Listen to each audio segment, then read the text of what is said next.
Explained by the Billy Meier contacts, mysteries, myths, legends, conspiracy theories, historical inaccuracies, and more. Compiled by David Chance, revised October 18, 2023. Buddha, Siddhartha Gotama, a Siddhartha Gautama, the Gautama Buddha. Contact Report 205. Siddhartha Gautama, Buddha, is always represented as very obese, but to my knowledge, he was not so corpulent at all. Do you have some knowledge concerning this? Siddhartha Gautama was a man of normal stature, with a height of 170 centimeters and a weight of 67 kilograms. All statues or visual representations concerning his figure and entire body are based on distortions, as this is also the case with regard to various interests of his teachings, which were not only misunderstood by his students, etc., but which consequently became misinterpreted and widespread. This also applies to legends woven around him, which were invented by his followers to make more of him than he really was, namely a simple yet educated person, but who was not very informed of and not well educated in the real spiritual interests and in the spiritual creational laws and their relationships and their workings, and who even misunderstood many of the facts of the teaching and also wrongly taught these as a result. Contact Report 437. If nowadays a true Buddhism may be spoken of at all, because, even with this, very many things were distorted, and indeed even in regard to the teaching of Gautama Buddha, consequently the real teaching was only taught, understood, and lived by the Prophet himself. True Buddhism knows neither force nor power, nor despotism or forms of unfreedom, of discord or of disharmony. Yet what is taught and lived today, also with all other religions and sects, has nothing more, or not much more, to do with the actual teachings of the Prophet Buddha, because these were thoroughly distorted. Contact Report 654. My expressions that in earth religions Buddhism, Christianity, and Islam only certain few parts are acceptable and correct, refer only to values such as those given according to the ancient teaching of truth, teaching of the spirit, teaching of life respectively, doctrine of the mind respectively, teaching of the prophets of the primordial prophet Nocademian. In this respect, however, only few values are contained in the Buddhist, Christian, and Islamic religious teachings, whereby these in no way trace back to these religions themselves, but to Nocademian's teachings or spiritual teachings. The spiritual teaching has brought two old Lyrian, distant descendants from the emigration power that came to Earth 13,500 years ago as emigrants, 2,891 Earth years ago to the eastern part of Earth, respectively to a larger group of Earth humans who lived in a mountainous region of the country today called Burma, respectively Myanmar Note Billy, formerly Bama, Burma, Myanmar. This group, which comprised 309 female and male Earth humans, formed a small order with an educational institution, which secretly lasted until the beginning of the 20th century. This group was able to survive into the modern age through constant descendants, but various members migrated from the community, mainly to the areas of northern India at that time. From 1814, however, the group began to slowly die out as a result of increasing deaths, and by 1850, the group had grown to 32 people of different ages. So it has to be said repeatedly that nearly 2,900 years ago, a small secret order with a small educational institution was founded in the former area of today's Burma, where the spiritual doctrine was taught, whereby this order existed until 1917, nearly 2,900 years. From 1856, my father Siddhartha maintained contact with the senior leader of the order for about 50 years, whom he often visited and whom he also taught in Satipatthana meditation. The small order at that time still comprised 4 persons, of whom the leader of the order died in 1907, followed by the remaining 3 persons of the order who were also very old, and thus the secret order came to an end. The then instructed earthlings of the mentioned group, which initially comprised 309 persons, spread the teachings brought to them among their peers on the one hand, but on the other hand also by some leaving their homeland and going the way to the then Nepal, respectively North India, where they also spread the learned, but with only little success. Nevertheless, the spiritual doctrine has also spread there partly among a group of interested people and has been preserved for about 530 years, whereby the followers of the doctrine called themselves Bodhi for the sake of the doctrine and the change to the enlightened and awakened human being, which means enlightened and awakened.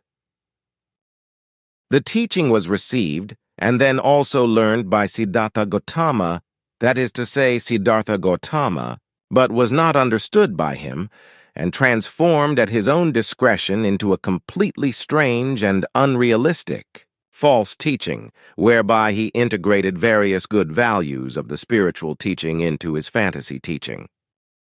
So it is to be understood that the values of the spiritual doctrine, which are partly listed in the Buddhism religion, do not refer to the well-known Buddhism, which was founded about 6 centuries before Emmanuel Krur, by Siddhartha Gautama, and spread worldwide as a teaching tradition and religion. This teaching tradition and religion, however, are not much better than any other religion with its heresies and fantasies, because they are far from any reality and truth. So it is clear that what I have written about the good and positive in Buddhism does not mean the confused teaching of Siddhartha Gautama, and not the well-known Buddhism itself, which has between 350 and 500 million followers worldwide, and which is especially widespread in China, Bhutan, Japan, Cambodia, Laos, Mongolia, Myanmar, Sri Lanka, Korea, Thailand, Tibet, and Vietnam. My remarks and explanations basically refer to Buddhism enlightened, awakened, which was taught to a larger group of people in the north of early Burma as the doctrine of truth, the doctrine of the spirit, the doctrine of life or the teaching of the spirit or the teaching of the prophets, and which is no longer widely taught today because there are no longer any followers of Buddhism. This corresponds to what has been given since 1917. Contact Report 754. I am particularly interested in what is important about Buddhism, of which my father wrote that it had been falsified in the same way as the teachings of the preachers, from which Christianity, Islam, and Judaism have emerged through tremendous falsifications. Buddhism as a present-day teaching emerged from the original teachings of Siddhartha Gautama, which he spread as the teaching, or the Dharma, although his original teachings were of a different kind than those presented by present-day Buddhism. The original teaching was absolutely opposed to Hinduism, Islam, Christianity and Judaism, etc., just as it does not correspond to any theistic religion or theistic sect, and is therefore in no way oriented towards the centralization of the worship of an omnipotent God. In its original form, the teaching was neither a faith, a religion, nor a philosophy, let alone a sect, for in truth, the primal teaching was a valuable guide which offered many human beings reliable ways of finding themselves, of controlling themselves in all conceivable things, and of making true independent human beings of themselves, who could also help themselves, free themselves from evil situations in life and build themselves up. It was a primordial teaching that showed reliable ways by which willing human beings, if they followed the teaching, found inner and outer peace and did everything to free themselves from all outer misery through their own efforts and to become true human beings.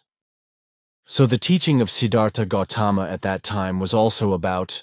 as today with the teaching of spirit, or teaching of truth, teaching of creation energy, teaching of life, what the Pleiadian Cladina Ekarina at the age of 11 called the silent revolution of truth. promoting and maturing a development of consciousness in human beings, so that they could build up and use their own true abilities and help themselves.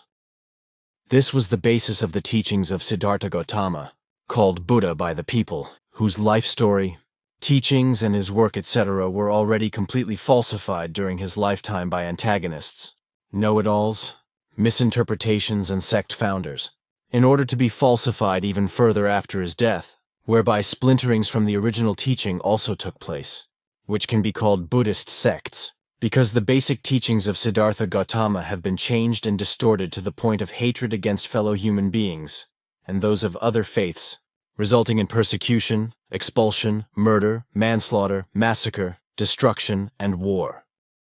The real life and work of Siddhartha Gautama was effectively quite different from what is known today through completely false and slanderous traditions. He led a life in which meditation played a very important role for him, through which he always gained peace and harmony. But many things were different from what has allegedly been handed down, because he explained and told many things in an absolutely different way than the falsified traditions still present before and since his death. Asked about certain alleged true traditions that circulated in the 20th century, which were read to him, Siddhartha Gautama declared that much of it did not correspond to the truth, such as that for him from birth, neither his life, wisdom, and specialness had been prophesied, nor his family had held a royal position. His family was not royal, but merely a small noble family, and his father, a minor regent of the Shakya region.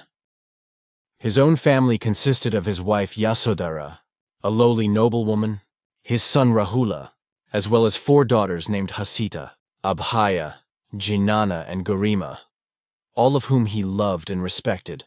although girls and women in his time were considered inferior and were treated as poor and worthless commodities. This, he said, corresponded to an abomination beyond compare and contradicted the entire sweeping beliefs of Hinduism, which prevailed everywhere, which he could not get over, for he considered both human sexes equally valuable, though he rather respected the female a little more because she was the life-giving and life-sustaining one, without whom no life could be born and exist. Well, the fact is that the 4 daughters of Siddhartha Gautama were not and are not mentioned in any of the traditions. Siddhartha explained that they were not mentioned by the writers of the traditions who wrote about him and his life, because young girls and women in his time were disregarded and not appreciated, but often abducted and held captive in Veshavasa brothels, and sooner or later murdered. But as it was then in Nepal and in India, so it is also today, as I myself have witnessed in India and Nepal over a long period of time. Siddhartha often left his family for days or weeks at a time, and for 28 years wandered the countryside as an ascet, teaching the human beings, teaching them his method of meditation and how to find and understand the meaning of life, and also that no God would help them because there was no God, so that they would only have to help themselves and free themselves from all illnesses, suffering, strokes of fate, and from all evil and misfortune. He had not been an ascetic for such a long time, had not left his family as has been falsely handed down, and according to his explanation, he also did not use the teachings of other sages and experienced human beings, but only his own insights, experiences, and personal experience, which he clearly and unambiguously expressed. This, as he also clearly stated that he only practiced his own meditation and went his own way with regard to everything and anything and sought the truth of all things himself, evaluated it and gained in-depth knowledge and a far-reaching understanding of all things from it. He alone found and recognized the connections of all the necessary things of life and made himself a knower and a sage. This made him inwardly free of desires and the desire to be more than his fellow human beings. Therefore, it was also not convenient and embarrassed him when he was always met with great veneration and devotion by human beings from different social classes, and when he was called a human being with great enlightenment. He often had to defend himself against this, as he sheepishly explained, but all his defensiveness never worked, and he could not get rid of his reputation as Buddha, which was embarrassing to him, and he would be grateful if he could get rid of this reputation. Furthermore, He had to constantly resist creating a large community to expand his teachings as a basis, because that was not in his mind. He certainly had a few faithful of both sexes who were constantly around him, and who would look after many followers of his teaching, but he did not want to do anything further in this direction, but rather keep the whole thing as an open learning community, because otherwise a movement of believers, faith organization or religion, would arise from it, which however did not correspond to his sense. Unfortunately, this could not be prevented, as was the case with Emmanuel and Mohammed. So Siddhartha did not found a religious community, as is being mendaciously claimed, because he gave his speeches openly, and without a religious organization to individual human beings or small groups. Consequently, he was able to win over people of different social classes in this way, from which something like a school of doctrinal tradition developed, which for many became a doctrine of life, as also results from the figu with the doctrine of truth, doctrine of creation energy, doctrine of life. However, the whole thing aroused envy, enemies as well as evil adversaries already during his lifetime, who called him a liar and a fraud, falsified the teaching, cursed Siddhartha, and used him as a conspiracy theory to make his teaching impossible. This, while advocates and know-it-alls also glorified his whole work and his personality during his lifetime and even more so after his death, or falsified his original teachings according to their own judgment and understanding, as the last example proves, or rather the falsified work of interpretation of lies, which today is spread worldwide beyond Siddhartha and all truth facts, and is foisted as a work of lies and slander on all Buddhists as the real original teachings of Buddha or Dharma. In the course of time, the original teachings of Siddhartha Gautama Buddha were completely changed and no longer correspond to the original teachings because they were very strongly mixed with other religious and sectarian false teachings, customs and rites, etc., especially with those that were native to China, Tibet, and Japan as religions, and are still largely so today. As far as the teachings of Siddhartha are concerned, I must mention that they correspond to a way of life that has various principles, one of which clearly states that non-violence or ahimsa should prevail among all human beings. This non-violence was also originally prevalent in Hinduism and Jainism, and was also included by Siddhartha in his teachings.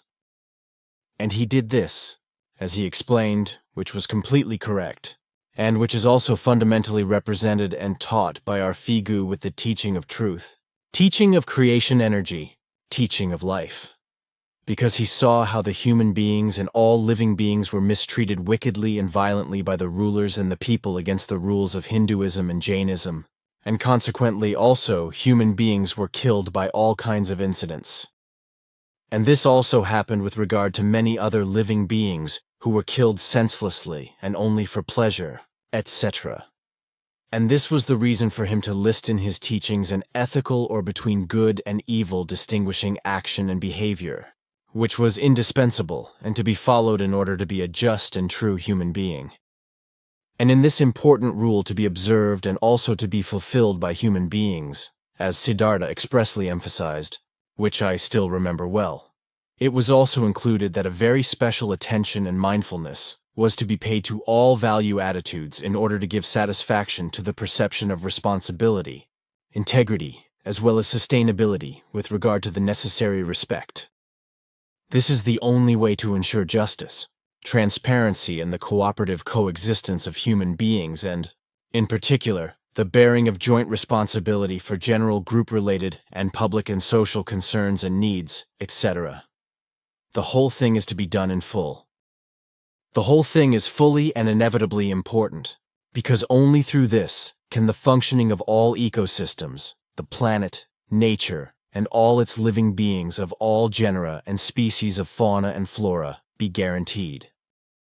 Only ethical action makes the functioning of the whole of all living things possible, but it requires compassion, attention, and mindfulness, good moral discipline as well as inclination, participation, consideration, and familiarity, esteem and respect for human beings, as well as for everything that exists. The teaching of nonviolence or ahimsa, as it was interpreted and taught by Siddhartha Gautama in his original teaching, but as it is also taught by us in the Figu through the teaching of truth, teaching of creation energy, teaching of life, is geared towards the fact that no infliction of suffering or coercion, as well as no pain and no violence at all, should take place against any human beings, neither against humans nor animals, or other living beings. Violence in the form of suffering, coercion, and pain should also not be inflicted on human beings through punishments such as torture, chastisement, or death, nor in the natural world of fauna and flora, as in hunting, catching fish, animals and birds, etc., nor through the destruction, annihilation, and extermination of fauna and flora life forms. The original teachings of Siddhartha Gautama are not only essentially different from today's Buddhism, but also from the great religions of Christianity, Islam, Hinduism, and Judaism, as well as from all other small and larger god sects worldwide. But also today's still acceptable Buddhism, which still corresponds somewhat to the original teachings of Siddhartha, and neither to a religious doctrine nor to a sectarian doctrine, can still be halfway accepted, because it does not correspond in any way to a doctrine of God, a worldview doctrine, a philosophical doctrine, or any similar brainless belief-based doctrinal buildings. Consequently, the absolutely true original teaching, from which Buddhism arose, is in its effective origin, just as Siddhartha created and taught it,